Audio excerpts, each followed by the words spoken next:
Every week, the Payne family cuts straight to the real financial story. The one question, Bob, everyone's asking is, are we in an artificial intelligence bubble? You've been through boom and bust. What do you think? No hype, no myths. Just what actually matters to your money. Does feel very similar to what we experienced in the 90s. Where are we, though? Are we in 1995, 1997, 1999? Listen to the Pain Points of Wealth on the Red Apple Podcast Network. Listen, all you New Yorkers.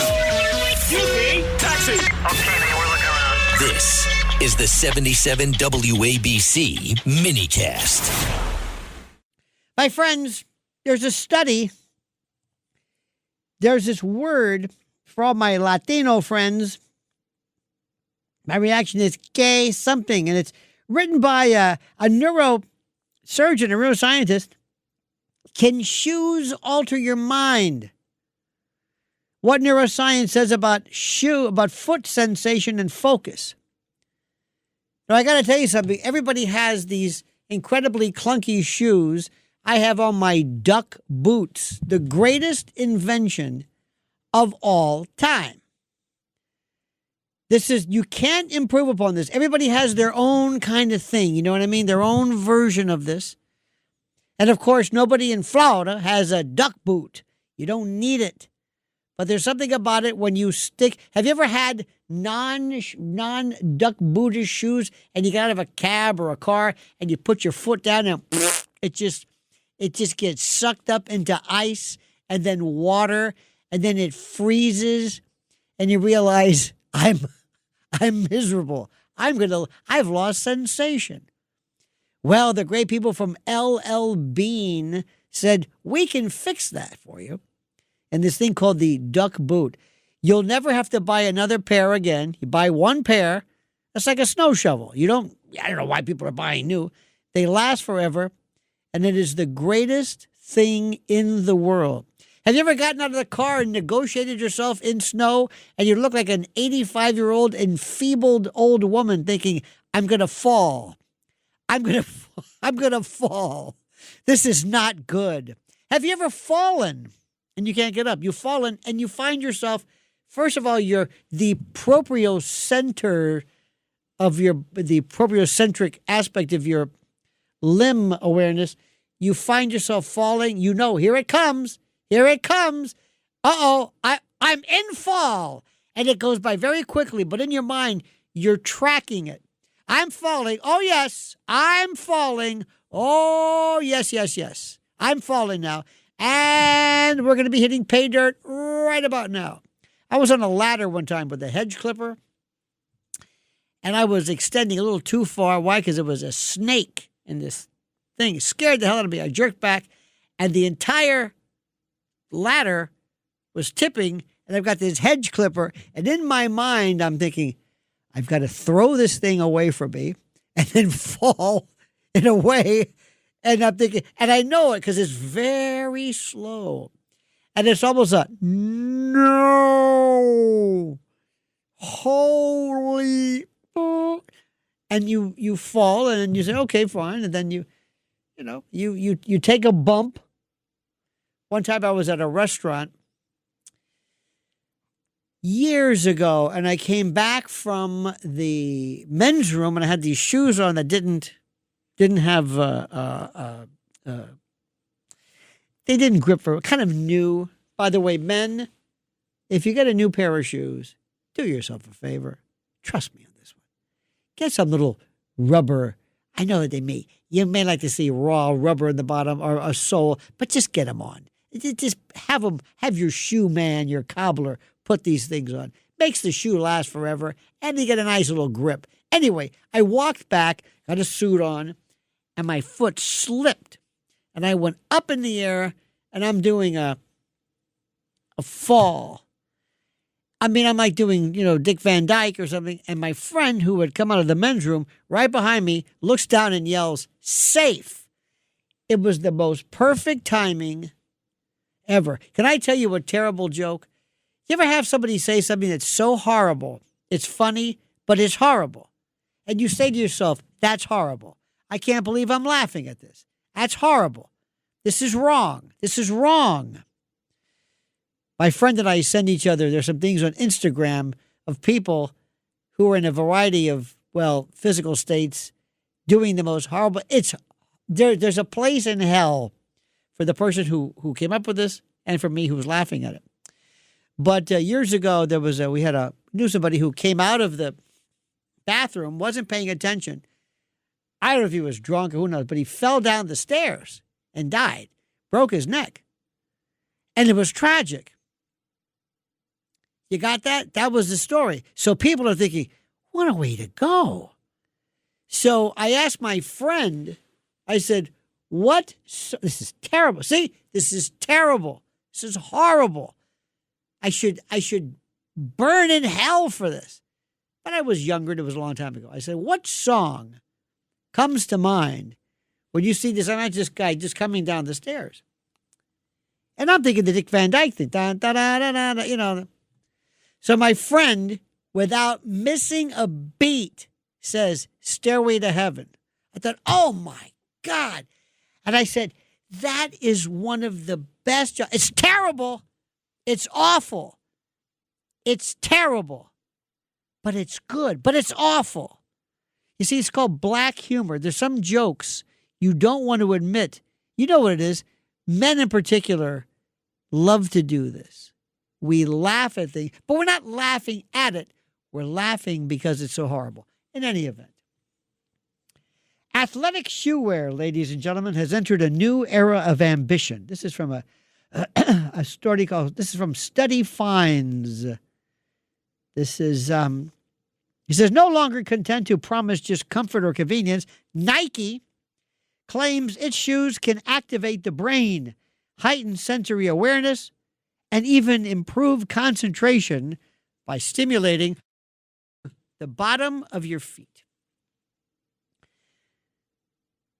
Nike's chief science officer, Matthew Nurse, says by studying perception, attention, and sensory feedback, we're tapping into the brain-body connection in new ways. It's not about running merely faster. It's about feeling more present, more focused, and resilient. Do you ever feel like that? Do you ever put on a pair of shoes and say, you know what, I feel more present? Other brands like Naboso sell Neuro-Insoles, socks and other sensory-based footwear to stimulate the nervous system. It's a compelling idea, see, because the feet are rich in sensory receptors. So could stimulating them really sharpen the mind? Well, as a neurosurgeon who studies the brain, the individual who wrote this, his name is Adam Sarker from Drexel University. He says that he found that neuroscience suggests that reality is more complicated and far less dramatic. You see, the soles of the feet contain thousands of mechanoreceptors that detect pressure, vibration, texture, and movement. Signals from those receptors travel through peripheral nerves to the spinal cord and up to an area of the brain called the somatosensory cortex, which maintains a map of the body. The feet occupy a meaningful portion of this map, reflecting their importance in balance, posture, and movement. Footwear also affects proprioception. This is the brain's ability to sense where the body is in space. Proprioception, which relies on input from muscles and joints and tendons. And because posture and movements are tightly linked to attention and arousal, changes in sensory feedback from the feet can influence how stable, alert, or grounded a person feels. This is why neurologists and physical therapists pay close attention to footwear in patients with balance disorders, neuropathy, and etc. So anyway, so now there are these new shoes, this new theory, this new belief that you can have a sense of well-being, of connectivity to the world around you through shoes. Through shoes. Now, there's also something, if you notice, most men, I can tell you, how many pairs of shoes do you have, ladies? How many pairs of, but shoes, like dress, remember that they call them dress shoes. You might surprise me, but how many do you have, do you think, approximately? 2. Don't tell me brown and black or something along those lines. Maybe just maybe a loafer and right. 2. They're both black. There we go. One has laces. Yes. The other does not. The other does not. Yes, that's it. And I'll bet you, Yuri, I don't even want to ask. It's also 2, and they're both black, and they do both have laces. Yeah, right. 2, and you keep them. Maybe if you're feeling wacky, you put a shoe tree in it. If you're feeling crazy, okay. But those are your shoes. And what happens when there's a hole at the bottom? You take them and you get sold, and you will keep these things until they just can't.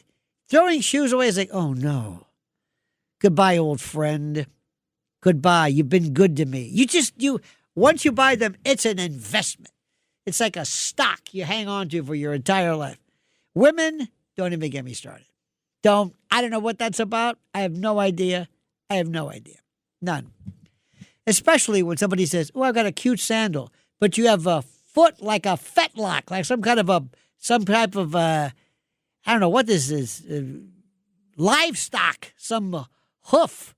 But anyway. But I digress. But when you were practicing law, didn't you have more than one pair of shoes? Yeah. Oh, yeah. Right, I mean, so I think because it's the business that we're in. But I still do, though. I believe it or not. I mean, you still have your shoes. Oh, yes, I still. Because you never threw them away. No. But I've got loafers. I got different styles. But what I'm saying is, I have a certain.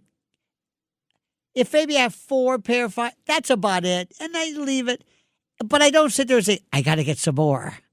I've got to get some more shoes. Let's go shoe buy. No, I don't need them yet. I remember my dad, wasn't it like a popular style in like the 70s and the 80s? No, to have like the loafer with a little tassel on it. You know what I'm talking about? I remember nice that. Florsheim. Yeah. Yes. And I had penny loafers. And loafers. Put pennies in the little slot.